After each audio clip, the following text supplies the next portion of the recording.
Hello, नमस्ते and जय Shri Krishna friends. कैसे हो आप सब? आई होप आप सब ठीक होंगे, स्वस्थ होंगे। तो शादियाँ चल रही है हमारे यहाँ, तो थोड़ा-सा फिर से डिले हो रहा है मेरे व्लॉग्स में। चलिए पहले बात कर लेते हैं कि यहाँ पे मैं क्या कर रही हूँ। तो यहाँ पे बच्चों के नाश्ते के लिए बना रही हूँ मैं मुरमुरे। दोनों को इस टाइम पे नाश्ता करना था, तो फिर ना मुरमुरे ही मैंने दोनों के लिए बना लिए हैं। और ये चीज़ ना हमारे घर में सबकी फ़ेवरेट वाली नमकीन है। सिर्फ हल्दी, नमक, थोड़ी-सी सींग बोलते हैं हम लोग गुजराती में, जिनको आप लोग पीनट बोलते हो, तो वो और कड़ी पत्ता डाल दिया। देखिए, एक तो बिल्कुल इसमें ना लो कार्ब होता है, कोई किसी भी तरह का फैट नहीं होता है, तो बहुत ही अच्छी होती है नाश्ते के लिए भी और खाने के लिए भी मुरमुरे। उसके बाद शाम को ना मैं बाज़ार आ गई थी मार्केट, क्योंकि मुझे लेने हैं कपड़े शादियों के लिए। और इस बार ना मैं सिर्फ ड्रेस ही पहनने वाली हूँ, कुछ ज़्यादा एक्स्ट्रा पहनने वाली हूँ नहीं, तो कोई टेंशन नहीं है। लेकिन हाँ, ड्रेसेस तो खरीदने ही होंगे यार। चलिए, और मायके में है तो साड़ियाँ पहनने का इतना ज़्यादा लोड नहीं होगा मेरे ऊपर। तो आई थी 1-2 शॉप पे, लेकिन कुछ पसंद नहीं आया। लेकिन हाँ, आप लोगों को व्लॉग अच्छा लगे तो चैनल को सब्सक्राइब करें और वीडियोस को लाइक एंड शेयर किए बिना बिल्कुल ना जाएँ। ये एक गाउन था जो थोड़ा-सा पसंद आया, लेकिन फिर मैंने उसको रिजेक्ट कर दिया। और उसके बाद मैं मिल रही हूँ आप लोगों को दूसरे दिन मॉर्निंग में। संडे वाला दिन है ये। और संडे के दिन को मैं कैसे अरेंज कर मतलब कैसे पूरा दिन सँभाल के एक्स्ट्रा के कामों को अरेंज करती हूँ। एक तो लेट उठते हैं सब लोग, तो जब तक सब लोग सोए रहते हैं तब तक मैं क्या-क्या काम करती हूँ। और अगर उठने में भी लेट हो जाता है, काम डिले हो जाते हैं, तो घर के कामों को कैसे मैनेज करना है, उसके ऊपर ही आज का पूरा व्लॉग है। तो बने रहिए मेरे साथ एंड तक, बहुत अच्छी-अच्छी सी बातें आई होप आप लोगों को सीखने को मिलेगी। तो यहाँ पे ना मैं बच्चों के लिए नाश्ता बना रही हूँ। नाश्ते में बस प्लेन पराठे ही बना रही हूँ, घी वाले, और कुछ नहीं है। और हाँ, सुबह-सुबह इस तरह की चीज़ें अगर एक बार बच्चों को संडे वाले दिन खिला देते हैं ना, तो लगभग 1 या डेढ़ बजे तक बच्चे एक तो लेट उठते हैं, तो 1 डेढ़ बजे तक खाने के लिए कोई प्रेशर नहीं होता है, ना ही किसी तरह का टेंशन होता है। तो बस यही पर्पस को साथ में लिए हुए मैं चल रही हूँ। बच्चों के साथ थोड़ी-सी यहाँ पे ना भागा-दौड़ी भी चल रही थी। थोड़ी-सी मेरी ना चिल्लम-चिल्ली भी चालू हो गई थी, क्योंकि संडे वाले दिन एक तो लेट उठते हैं, उठने के बाद नहाने-धोने में भी उनके नखरे होते हैं, और बिना नहाए-धोए तो खाना किसी को घर में मिलने वाला है नहीं। तो इसीलिए ही बस थोड़ी चिल्लम-चिल्ली चालू है, थोड़ा-सा नाश्ता बन रहा है, थोड़ी-सी रोटियाँ पराठे जलते भी जा रहे हैं। लेकिन कोई नहीं, इतना तो चलता है यार, होता ही ऐसा है संडे। यार मैं ना कल ही एक एपिसोड देखा मैंने, जो वागले की दुनिया आता है ना एपिसोड, हाँ, वो मैंने कल ही देखा। उसमें बस बिल्कुल यही बताया जा रहा था कि संडे वाले दिन सबकी छुट्टी होती है, लेकिन एक हाउसवाइफ ही होती है जिसकी बिल्कुल छुट्टी नहीं। सब लोग ना बैठे-बैठे कैसे एक दूसरे को, मतलब ये दे दो, वो दे दो, मम्मी के ऊपर सब कुछ होता है, तो सबको साथ लेके कैसे चलना है यही देखना है हमें। तो यहाँ पे ना मैंने आटा चक्की उठते ही सुबह स्टार्ट कर दी थी, क्योंकि देखिए इस दिन ना कामों को इतनी जल्दी करना नहीं होता, आराम-आराम से ही करने होते हैं काम, तो ज़्यादा इतनी टेंशन नहीं होती। तो मैं क्या करती हूँ, उठते ही जिस दिन आटा चक्की लगानी होती है तो वो स्टार्ट कर देती हूँ थोड़ी। और जितनी भी बार मैं ना अलग से अनाज डालती हूँ ना, गेहूँ, उतनी बार चक्की को क्लीन करके डालती हूँ। उससे ना हमारी चक्की की थोड़ी-सी लाइफ बढ़ जाती है और अच्छा भी रहता है हमारे लिए भी। तो जितनी बार गेहूँ डालूँगी उतनी बार क्लीन करके ही डालूँगी। और ये दूसरी बार का मैंने लोड जैसे कपड़ों में लगाते हैं बिल्कुल वैसे लगा दिया है। उसके बाद सैटरडे को सब्जियाँ आई थी, तो सब्जियाँ तो अरेंज करनी थी, लेकिन उससे पहले ना वेजिटेबल बॉक्स को क्लीन करना था।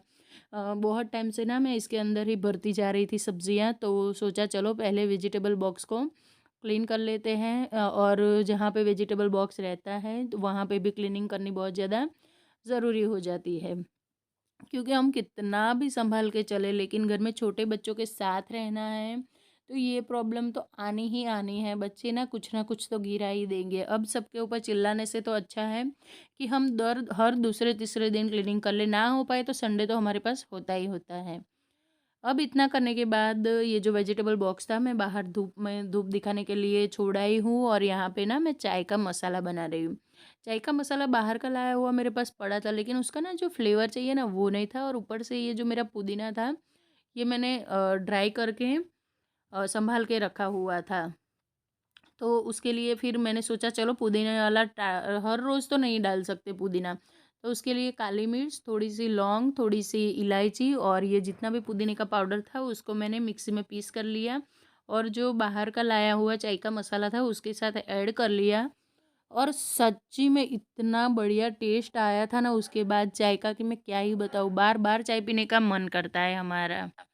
तो बस इसी तरह से एक के बाद एक काम मैं लेती जा रही हूँ जो मुझे दिख रहे हैं। अभी क्लीनिंग का कोई टेंशन नहीं, क्लीनिंग सबसे लास्ट में ही करूँगी क्योंकि सबसे पहले ना मुझे ये एक्स्ट्रा के काम निपटाने हैं। तो यहाँ पे मैं ये जो मेरे धनिया था मेरे पास साबुत धनिया, उसका पाउडर बनाना था मुझे, क्योंकि हमारा इंडियन खाना बिना पाउडर के धनिया पाउडर के बनेगा नहीं। और जीरा धनिया पाउडर तो चाहिए ही चाहिए होता है, तो ज़ीरा का पाउडर मैं अलग बना के रखती हूँ, वो मेरे पास अभी काफ़ी पड़ा था।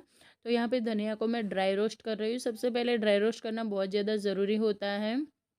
अच्छे से पहले मैंने एकदम मीडियम फ्लेम पे किया, उसके बाद फिर थोड़ा-सा जब मुझे गैस बंद करने का टाइम आया, तब मैंने थोड़ी देर के लिए गैस की फ्लेम को फ़ास्ट कर दिया था और उसके बाद अच्छे से फटाफट से चलाती गई और धनिया मेरा अच्छे से ड्राई रोस्ट हो गया। थोड़ा-थोड़ा ही बनाती हूँ, जितना ज़रूरत होता है उतना ही, एक साथ मैं सारा नहीं बना देती हूँ, फिर क्या होता है कि इतना जल्दी इतना ज़्यादा यूज़ नहीं होता और चीज़ें बिगड़ने लगती है, तो उससे उससे तो अच्छा है कि वही रख दो। अब उसके बाद यहाँ पे ये जितना भी बचा था उसको मैं इस तरह की क्लिप तो रखती हूँ घर में, तो ये एयर टाइट करके अपनी जगह पे रख दिया ताकि जब भी मुझे दूसरी बार चाहिए तो वो मुझे मिल जाए। थोड़ी देर के लिए इसको ठंडा किया, थोड़ी देर नहीं बिल्कुल फ़ैन चला के ठंडा कर दिया था। उसके बाद अब मैं इसको मिक्सी में पीस लूँगी, इसका पाउडर रेडी हो जाएगा अच्छे से। एकदम दरदरा सा ही पाउडर, अरे दरदरा कहाँ यार, एकदम फाइन पाउडर ही करना होता है, सॉरी थोड़ी थोड़ी सी मिस्टेक हो जाती है यार।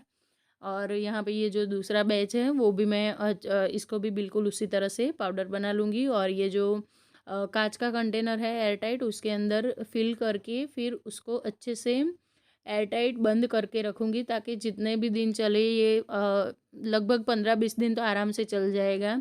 तो 15-20 दिन तक इसके अंदर कोई प्रॉब्लम ना हो। चलिए इतना काम हो गया है और बच्चे भी नाश्ता कर रहे थे, इस टाइम पर कर रहे थे नाश्ता, मतलब कि उनका नाश्ता वास्ता फिनिश हो गया था। तो मैं आ गई हूँ सब्जियों को अरेंज करने के लिए। चीज़ों को सबसे पहले इस तरह से हम अरेंज करके रख देते हैं तो एक तो देखने में भी अच्छा लगता है और ऊपर से हमें ना नीट एंड क्लीन भी मिलता है सब कुछ, और बड़े अच्छा लगता है, मन को एक सुकून सा मिलता है कि हाँ हमने चीज़ों को अच्छे से अरेंज करके रखा है। और भाई अब तो विंटर आ गया है, सर्दियों का मौसम आ गया है, तो सब्जियां भी बढ़िया बढ़िया मिलने वाली हैं। यहाँ पे मैं भरते के बैंगन और वो ये सब लेके आई थी, तो इनको भी अरेंज कर लूँगी अच्छे से। वेजिटेबल बॉक्स ड्राई हो गया था, धूप में रखते थे तो एक तो जो इंसेक्ट हो गए वो भी मर जाएंगे और अच्छे से इनको ना सूख भी जाएगा, पोंछने वोछने का कोई झंझट नहीं रहेगा। और इस बार ना सब्जियों को मैंने ऐसे ही पॉलीथीन में सिर्फ खोल के रख दिया है, क्योंकि मैं ना जब भी शाम को या दूसरे तीसरे दिन जब भी बिल्कुल फ्री होऊंगी उस टाइम पे सब्जियों को काट काट के ही मैं रख दूंगी, इसलिए मैंने पॉलीथीन में ही रखा है। सिर्फ पॉलीथीन का उनका जो मुंह होता है वो अच्छे से खोल दिया है ताकि उनको अच्छे से एयर मिलती रहे। बैंगन में भी मैंने बिल्कुल ऐसा ही किया क्योंकि बैंगन मेरे बहुत जल्दी यूज़ आने वाले हैं और 2-3 टाइप के बैंगन लेके आई थी मैं, तो वो तो भी यूज़ भी हो गए थे आते ही सीधा मैंने। जो लंबे लंबे से वाइट जैसे आते हैं ना बैंगन, वो वाले, तो आते ही उनकी मैंने सब्ज़ी बना ली थी। तो उसको तो अरेंज करने का कोई रहता नहीं। चलिए फ्रिज अरेंज हो चुका है, अब एक सेटिस्फेक्शन है। उसके बाद नंबर आ जाता है हरी धनिया का। हरा धनिया ऐसे ही देखो रख रख देंगे ना हम तो वो भी ना गीला गीला सा हो जाएगा और यूज़ में भी नहीं आएगा। तो यहाँ पे मैंने क्या किया कि जितना चाहिए उतना धनिया को पहले मैं कट करके एक कंटेनर में भर के रख दूँगी एयर टाइट में। वो दिखाती हूँ आगे मैं। सबसे पहले यहाँ पे मैं इसको कट कर लूँगी, बिना धोए ही कट करूँगी, धोऊँगी, सुखाऊँगी और सड़ जाएगा, कुछ प्रॉब्लम होगा, उससे तो अच्छा है। और ये धनिया बहुत ही अच्छा था, एकदम साफ़ था, मैंने सिर्फ बीच में से खोल के देखा ही था। तो कोई टेंशन नहीं था। अब इसको ऐसे एयर टाइट डब्बे में भर के मैं फ्रिज में स्टोर कर दूँगी ताकि जब भी खाने में डालना हो सिर्फ मुझे उसको वॉश करना हो और रख देना है, डाल देना है। अब बाकी का जो धनिया है उसको मैं इस तरह से पेपर में या फिर आपके पास टिश्यू पेपर जो भी हो उसमें फ़ोल्ड करके रख देना है। तो अभी इसको आप महीने बाद भी निकालोगे तो भी आपको अच्छा ही मिलेगा। अब यहाँ पे ये जो चने थे मेरे पास ऐसे ही इस वाली पोटली में पड़े रहते थे, तो सोचा कि चलो इसको भिगो देती हूँ। तो बच्चों को फिर अच्छे लगते हैं, मेरे बच्चे खा लेते हैं उसको बॉईल करके, उनको ऐसे ही चना चाट बहुत ज़्यादा पसंद है तो वो बना के दे दूँगी। अब एक बड़ी सी पॉलीथीन ली है, इतना सारा काम किया है तो कूड़ा तो फैलना बनता ही है। तो जितना भी कूड़ा है सारा एक ही पॉलीथीन में भर के ले लूँगी, उसके बाद मैं क्लीन करूँगी अपने किचन के काउंटर टॉप को, क्योंकि बहुत ज़्यादा दुख इसने झेला है सुबह से अब तक। नाश्ता बनाया, फिर ये धनिया किया, सब्ज़ी की, ये किया वो किया, तो गंदा बहुत ज़्यादा हो गया है। तो गैस स्टोव को भी क्लीन कर लूँगी और साथ के साथ किचन के काउंटर टॉप को भी। इस तरह से ना हम लोग कामों को मैनेज करके चलते हैं ना, तो बहुत आसानी रहती है, पता भी नहीं चलता कितने सारे काम भी हो जाते हैं।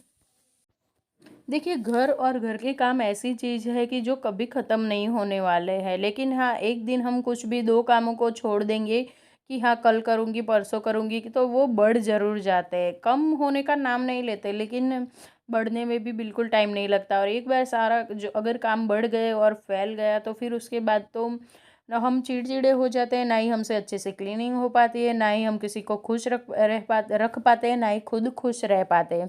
तो उससे तो अच्छा है कि आराम आराम से कामों को अरेंज कर लो, अगले दिन इसकी लिस्ट बना लो, या फिर सोच के रखो कि मुझे कल संडे है या फिर कल छुट्टी वाला दिन है तो मुझे क्या काम करने हैं। अगर हमारा माइंड एक तरह से सेट होगा ना, तो फिर हम अच्छे से कामों को कर पाएंगे। देखिए, कहने के लिए तो सिर्फ घर के काम है, लेकिन घर के काम जो करे उसे ही पता चलता है घर में कितने काम होते हैं, किस तरह से काम होते हैं, और सबको ना एक पर्टिकुलर ढंग से सोच समझ के करना पड़ता है, नहीं तो फिर काम बढ़ जाते हैं और एक्स्ट्रा भी बहुत ज़्यादा काम होता है। सिर्फ झाड़ू पोछा बर्तन नहीं होता है, बहुत ज़्यादा एक्स्ट्रा भी काम होते हैं जो आप लोगों ने देखा। इस तरह के डेली हमारे रोज़ की लाइफ में 4 से 5 काम तो ऐसे हो ही जाते हैं जो एक्स्ट्रा के होते हैं। तो चलिए, यहाँ पे बर्तन भी वॉश हो गए, उसके बाद फिर नंबर आता है जिस कपड़े से हम क्लीन करते हैं उसको भी क्लीन करना। तो उसको भी यहाँ पे धूप बहुत अच्छी सी आती है, तो मैं धूप दिखा दूँगी। उसके बाद बर्तन वॉश करने के बाद जितने भी बार बर्तन वॉश होते हैं उतनी बार मेरा सिंक भी क्लीन होता है, तो सिंक को भी क्लीन कर दूँगी बढ़िया तरीके से, और फिर उसके बाद आगे के कामों को करूँगी। और जब तक अब देखिए आप, मेरा किचन ना पूरा प्रेजेंटेबल हो गया है, बाकी के काम पड़े हैं भले कोई नहीं, लेकिन किचन को क्लीन देख के मुझे बढ़िया लगा। उसके बाद सारे घर की क्लीनिंग की, और आज था मेरा फास्ट। संडे को हमेशा मेरा फास्ट होता है, हफ्ते में एक दिन में पेट को भी आराम देती हूँ। तो यहाँ पे 1:30 या 2 बज गए थे, तो मैंने अपने लिए समा के चावल की खिचड़ी बनाई थी और बच्चों के लिए भी यही बनाया था। हस्बैंड आने वाले थे नहीं खाने पे, और ऐसे गीली गीली खिचड़ी खाने से पेट भी भर जाएगा तीनों माँ बेटों का, और उसके बेनिफिट भी यही हो गया कि हमारा पेट भी खराब नहीं होगा। और पेट के आंतों को भी एक दिन आराम देना बहुत ज़्यादा ज़रूरी होता है। तो थोड़ा सा फ्रेंड्स, ये था आज का वीडियो, मिलती हूँ अगले वीडियो में।